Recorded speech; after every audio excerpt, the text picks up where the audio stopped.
Sa Mobile Bible School, tayo'y nagtitipon online. Sa tahanan man o saan ka man. So, lesson 7 na tayo, the flood narrative. So, ito, marami-rami na ito talaga, itong sa flood narrative natin. At ito yung maganda i-open natin yung mga proof nung panahon ni Noah. Kung ito ba ay geological or local flood.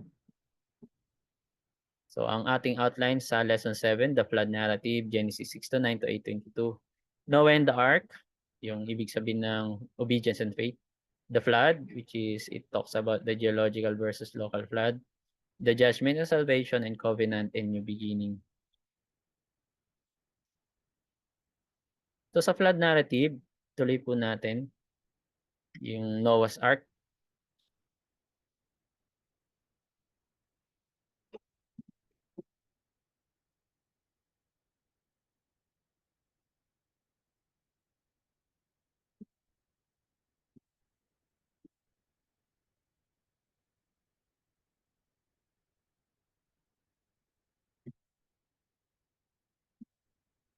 Wait lang po.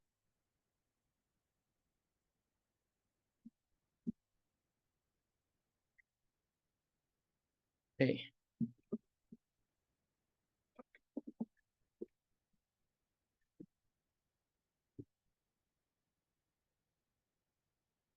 Tatiganan ng papel ko itong keyboard. Wait lang.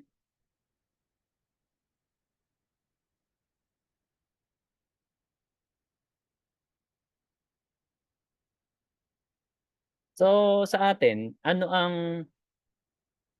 parang mas lamang. So, wag tayong mahiya, no? Walang absolute na totoo about this.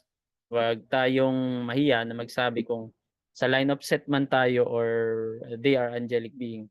So, sa atin, sino yung mga sons of God? Are they angels or line of set? So, pwede nating i-type. Try nating magkaroon ng konting konting survey. Thank you. Ayan, next tayo. Noah and the Ark. So, dito pinapakita na kapag obedient talaga tayo sa Panginoon ay may blessing. Talagang may blessing. Deuteronomy, 'di ba, verse 28, chapter 28, punong-puno 'yun ng kapag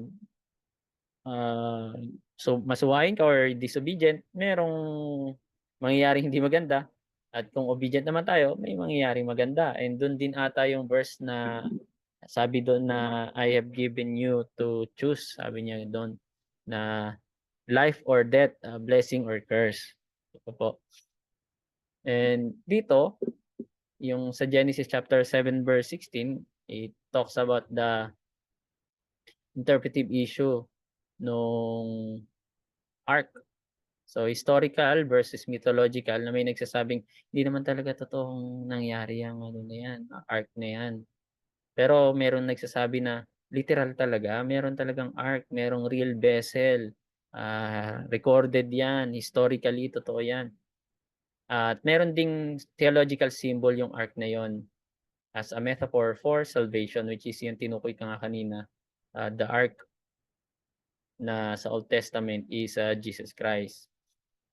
So, how did Noah gather the animals? Yun yung mga question din, no, na paano niya ginather. May nagsabi na sila ang nagkolekta. May nagsabi din na God commanded them, no, na kusa silang pumasok. Naging obedient sila. Talagang pinili nilang pumasok. No? Kaya yung madalas na nakikita natin nakapila-pila pa nga sila, di ba? So either pila-pila man or random silang pumasok. Either way, ay nakapasok talaga sila. So what do you think? Literal ba na nangyari na may ark or baka simbolo lang ito? Simbolo. So how did God Noah gather the animals? So natural migration, animals followed instinctive movement. May sinasabi na bago bumaha, local flood ito na theory na umalis sila sa lugar na yon. At nagmamigrate sila kung saan merong mga, halimbawa, puno ng yelo. lumipat lang sila ng lugar, kaya sila nag-survive. So yun yung mga nagsasabi naman ng natural migration. Then the ark prefigures Christ as the refuge from judgment. At lahat naman po tayo naniniwala doon. Amen? So talagang si Jesus Christ ang pinaniniwalaan natin. Ngayon, let's talk about the universal flood versus the local flood. So, yung universal flood, ibig sabihin, buong mundo ang nadilubyo, nabaha.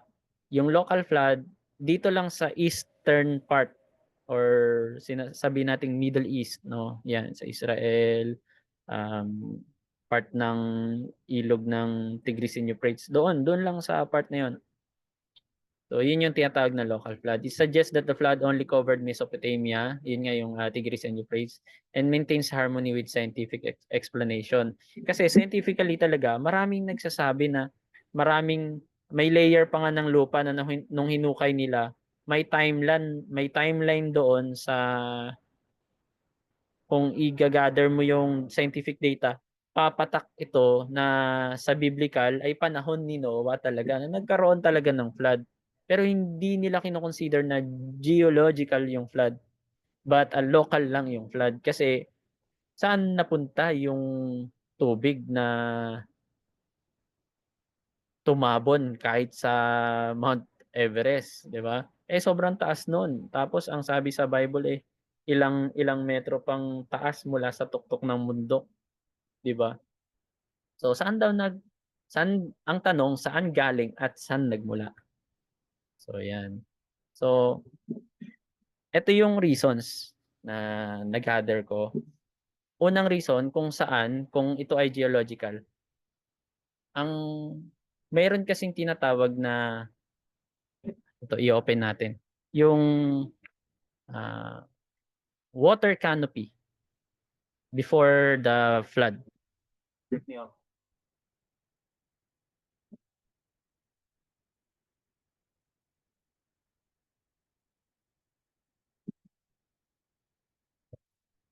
Merong nagsasabi na before the pre-flood era, merong tinatawag na water canopy. Ano yung water canopy?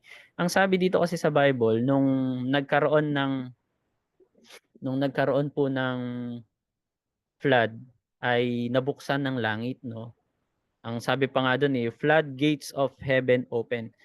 Sa tingin ko, 2 times lang na banggit yung salitang floodgate. Unang pagkakasabi ng floodgates were opened ay itong panahon ni Noah, and ikalawa yung kapag nagbigay ka daw ng tithes, floodgates will be open. Floodgate of heaven will be open.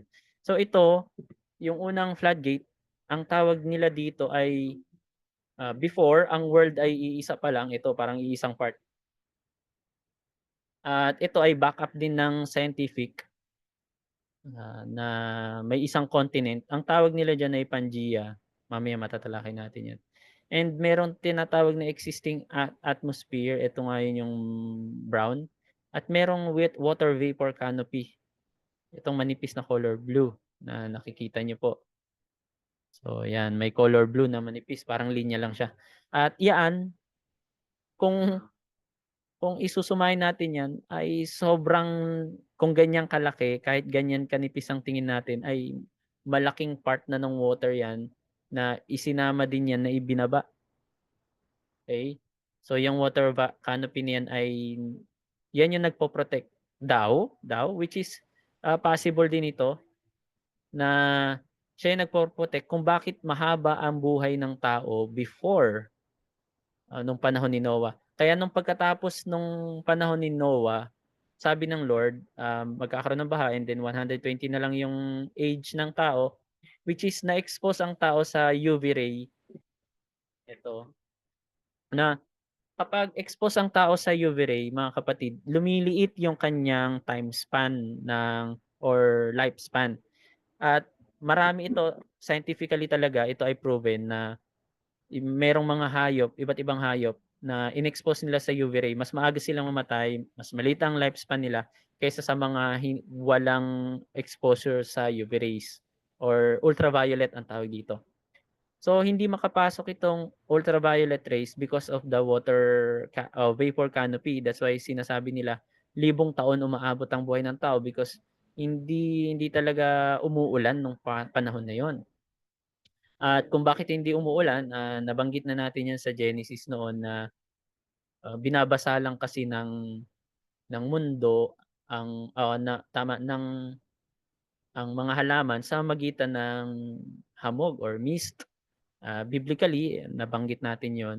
Review niyo na lang sa mga past lessons natin na mist talaga kaya hindi maniwala ang mga tao noon na merong ulan kasi hindi pa nangyayari 'yon kahit kailan. Kasi kung nangyari na ang ulan noon pa man ay matagal na nagkaroon ng rainbow. Kasi ang rainbow ay ano, product 'yan ng ano, droplets. So, first lang na nagkaroon ng rainbow in the Bible ay nung panahon lang ni Noah. Kaya yun yung isang possibility talaga na mabigat na theology na hindi talaga umuulan noon. May mga clouds pero bumababa ito kapag umaga at yun nga ang nagbabasa sa or nagdidilig sa mga halaman.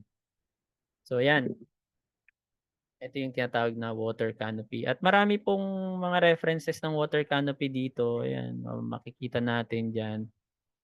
Ayan po, ito yung mga illustration ng water canopy.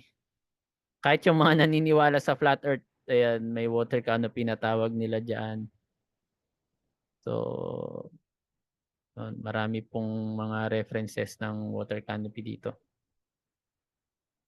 Okay, continue tayo. Balik tayo dito sa ating PowerPoint presentation. So yun yung dahilan kung bakit malaking possibility ng universal flood. Ngayon, saan galing yung ganong volume ng tubig is possible talaga yung water canopy at kasama doon yung kapag hindi ka naniwala doon, may hihirapan tayong i-formulate kung bakit almost 1,000 years nabubuhay ang Old Testament na mga characters tulad nung panahon ni Adam hanggang sa panahon ni Noah. Kaya yun lang talaga kung scientifically basis ay malaking part talaga ng water canopy. And may iwasan itong local flood view, which is actually ang local flood view ay mas pinapatibay niya ang universal flood view kapag naniwala ka sa local flood. And scientifically, this was proven also. So yung mga scientists lang ayaw maniwala sa local flood, sa universal flood kasi saan nga daw napunta. Which is kung titignan naman natin, ay napunta ito sa mga tipak ng yelo sa Atlantic at saka Arctic. So yun yung mga tipak ng yelo na naipon. And some of those are yung mabibigat na clouds na talagang bumabagsak kasi nga noon hindi mabibigat ang clouds dahil pigil talaga yung formation ng mabigat na cloud kasi meron ng water canopy sa tuktok ng earth or sa taas or nakabalot sa buong earth. So sa local flood view naman, nasabi ko na talagang meron sa Mesopotamia na era na bumaha at kahit sa Egypt makikita 'yon, kahit sa Israel makikita 'yon. So may mga geological timeline talaga na may time na bumaha doon locally, sabi nila. So it maintains harmony with specific naman na walang supernatural na hindi totoong water canopy na 'yan. So para sa kanila. So parehas na naniniwala ang Bible at saka ang science na may iisang lugar noon. So the flood is foreshadowing of final judgment. Yes. It points to salvation through Christ, the true ark na kapag wala ka sa ark na yon, ay hindi tayo maliligtas sa final judgment. But because we have Christ, sabi sa Romans chapter 8 verse 1, there's now no condemnation to those who are in Christ Jesus. Amen po ba? So covenant and new beginning, Genesis 8 verse 20 to 22.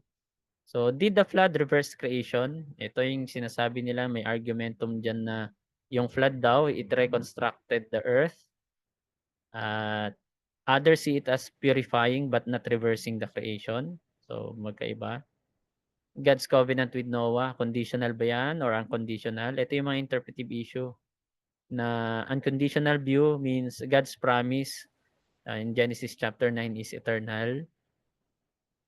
As in tuloy-tuloy yon hanggang sa panahon ng church. Kaya yun yung tinatawag na continuity versus discontinuity ng covenantal versus dispensation theology.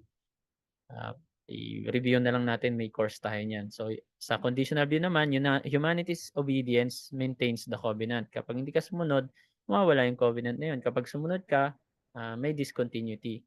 Kaya nagkaroon ng dispensational na theology because of this conditional view. And ano man ang view natin diyan, siyempre ang theological implication, naniniwala tayo na yung rainbow na yon, it symbolize God's mercy, yung covenant na yon na hindi na gugunawin sa magitan ng tubig, pero hindi niya sinabing hindi naguguwanawin sa magitan ng apoy. In New Testament, sinabi doon na kung paanong noon ay nagunaw ang mundo sa magitan ng tubig, ang Diyos gugunawin naman niya sa susunod sa magitan ng apoy. In the book of Peter, hindi ko ma-cite kung saan specifically. Paki-search po at i-type natin, babasahin natin saan sa aklat ng Peter yon sinasabi. So yan yung sa ano natin, theological implication itong rainbow na yan.